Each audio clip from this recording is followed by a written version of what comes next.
பரமையினுடைய சேவகர்கள், மன்னர்கள்னு சொல்லிக்க மாட்டாங்க.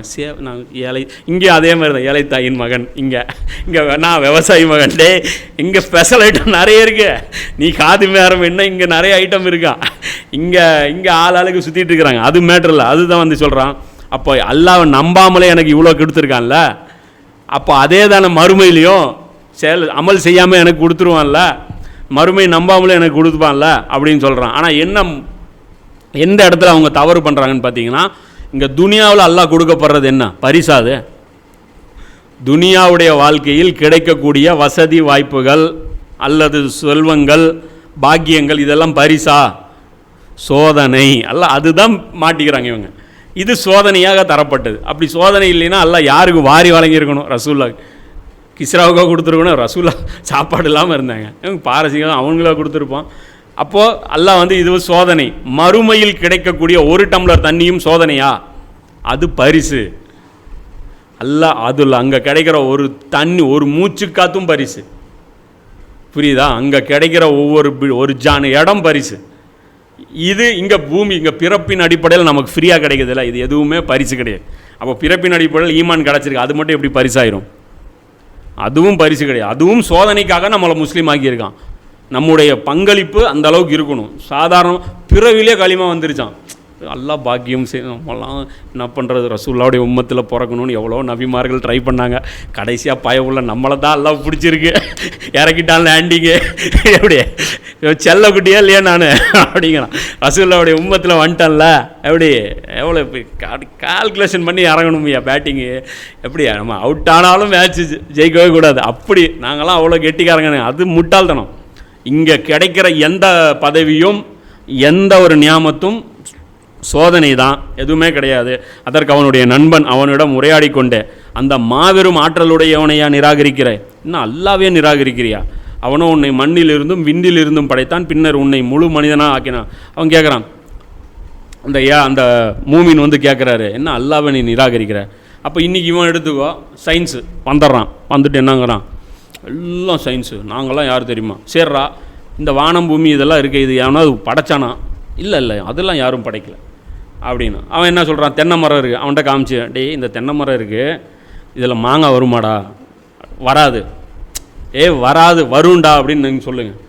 முட்டாள்தனமாக பேசாத. நான் சயின்ஸில் 4 PhD பண்ணியிருக்கேன். இது என்ன தெரியுமா? மாங்காயில் தென்னை மரத்தில் தேங்காய் தான் வரும். அது எப்படியா இருந்தாலும் தென்னை மரத்தில் மாங்காய் வராது. ஏன்டா வராது? அப்படித்தான் நிர்ணயம் செய்யப்பட்டிருக்கு. நிர்ணயம் செய்யப்பட்டிருக்குல்ல, அப்போ நிர்ணயித்தவன் யார்? நிர்ணயிச்சோம். ஆடு என்னைக்காவது முதல்ல குட்டி போடுமா? போடாது. ஏன் போடாது? ஆடுடைய மரபணுவில் அப்படித்தான் தீர்மானம் செய்யப்பட்டிருக்கு. அப்போ தீர்மானம் செஞ்சது யார்? அப்படிலாம் ஒருத்தன் இல்லை. இது என்னடா அது? சரி, மழை பெஞ்சா என்னைக்காவது உப்பு தண்ணி வருமா? வராது. ஏன்?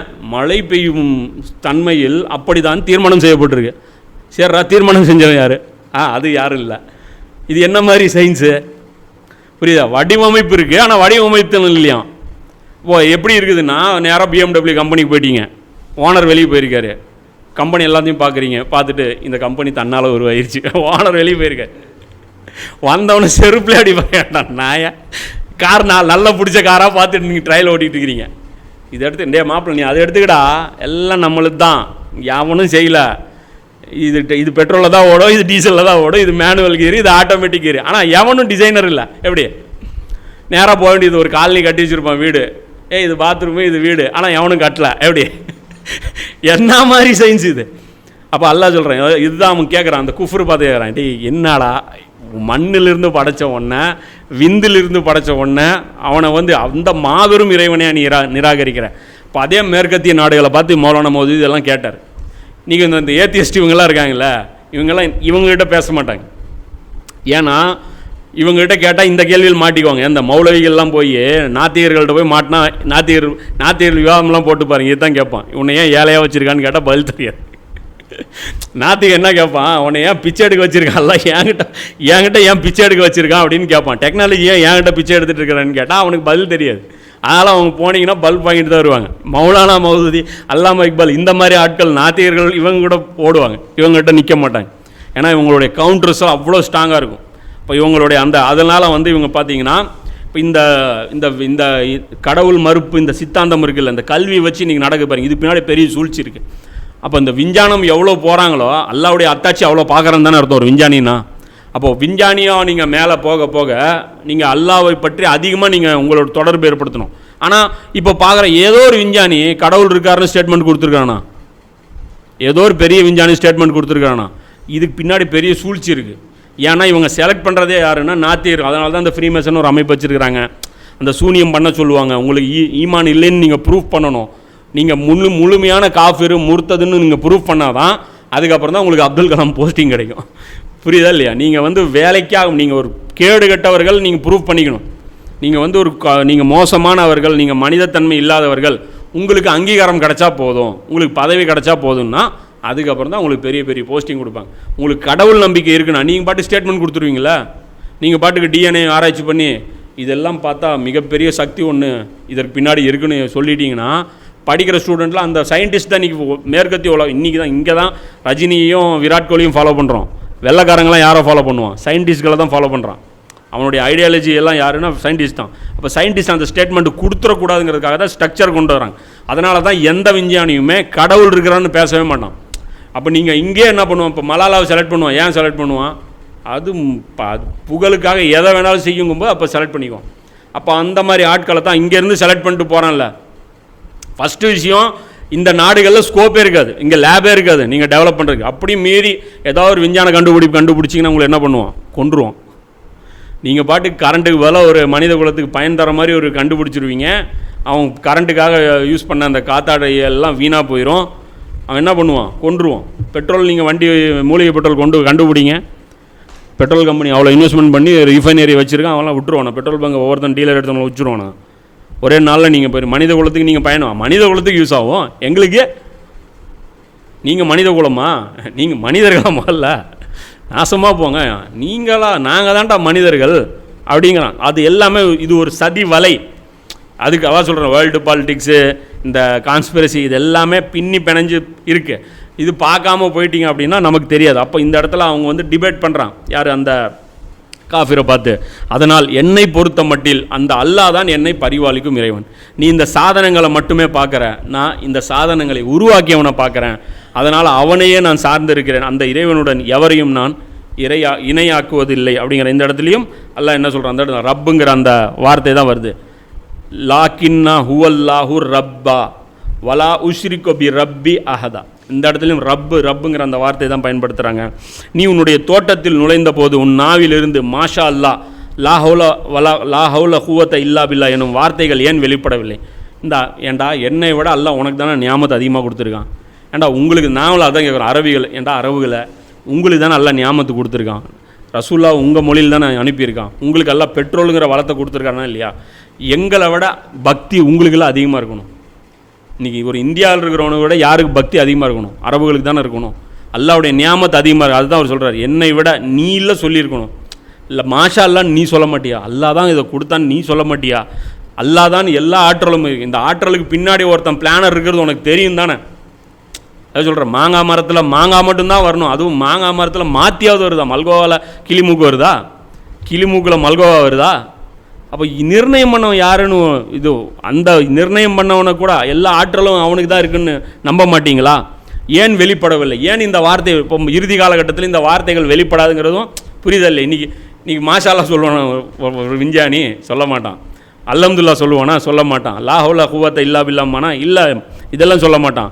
மக்கள் அவன் என்ன சொல்கிறான்? நான் பொருட்செல்வத்திலும் மக்கட்செல்வத்திலும் உன்னை விட குறைந்தவனாக இருக்கிறேன் என்று நீ கருதினால், நாங்கள் கம்மியாக இருக்கிறது, நாங்கள் கீழே இருக்கிறது தானே உனக்கு உறுத்துது.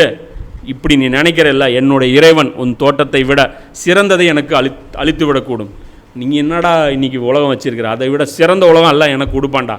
உன்னுடைய தோட்டத்தின் மீது வானத்திலிருந்து ஏதேனும் ஒரு ஆபத்தை அனுப்பிவிடக்கூடும். வானத்திலிருந்து அந்த ஆபத்து அல்லாஹ் அழிச்சிருவான். அதனால் அத்தோட்டம் வெறும் வெட்ட வெளியாக மாறிவிடும். அப்போ அந்த பூமியை வெட்ட வெளியாக ஆக்கிடுவோம்னு ஆரம்பத்தில் 10 வசனங்களில் பேசணுமா? இந்த அணு ஆயுத போருன்னுமா? அணு ஆயுதம் எங்கேருந்து அட்டாக் பண்ணுவான்?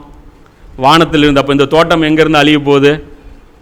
வானத்திலிருந்து. அப்போ வானத்திலிருந்து வந்ததுக்கப்புறம் இந்த தோட்டம் என்ன ஆக போகுது? இப்போ இந்த மேற்கத்திய நாடுகளுக்கு பொருந்துதா இல்லையா? இப்போ அதையவே அல்லாஹ் கொஞ்சம் விரிவாக காமிக்கிறான், புரியுதா இல்லையா?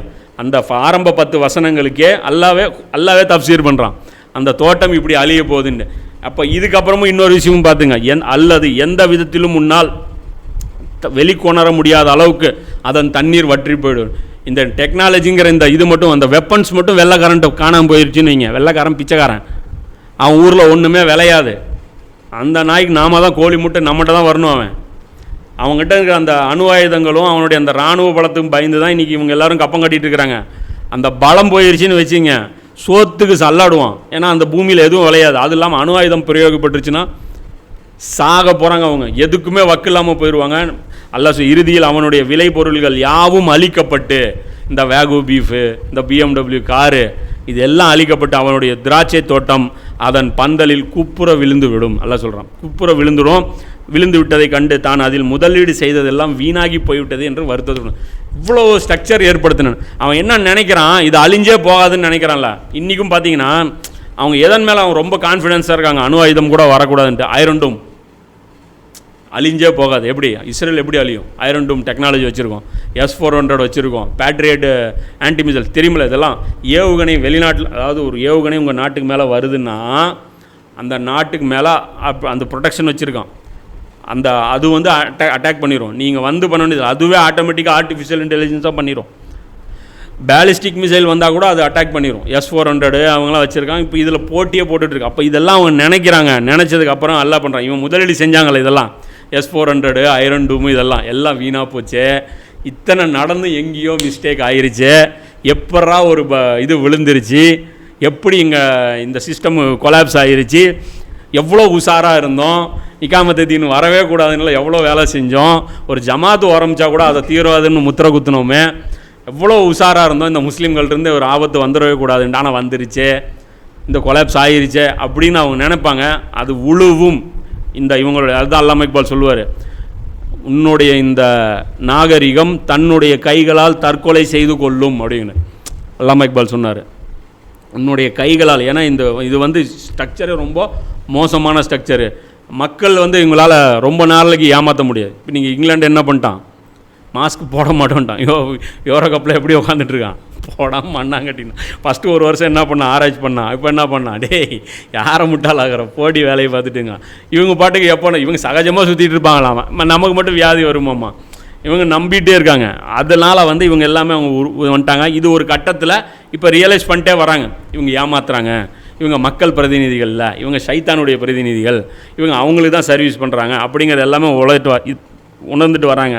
அப்போ கடைசியாக அவன் என்ன பண்ணுறான், நான் எல்லாம் இன்வெஸ்ட்மெண்ட் பண்ணதெல்லாம் வீணாக போச்சே என்ற வருத்தத்துடன் தன் கைகளை பிசைந்து கொண்டு கூறலானான், அந்தோ நான் இறைவனுடன்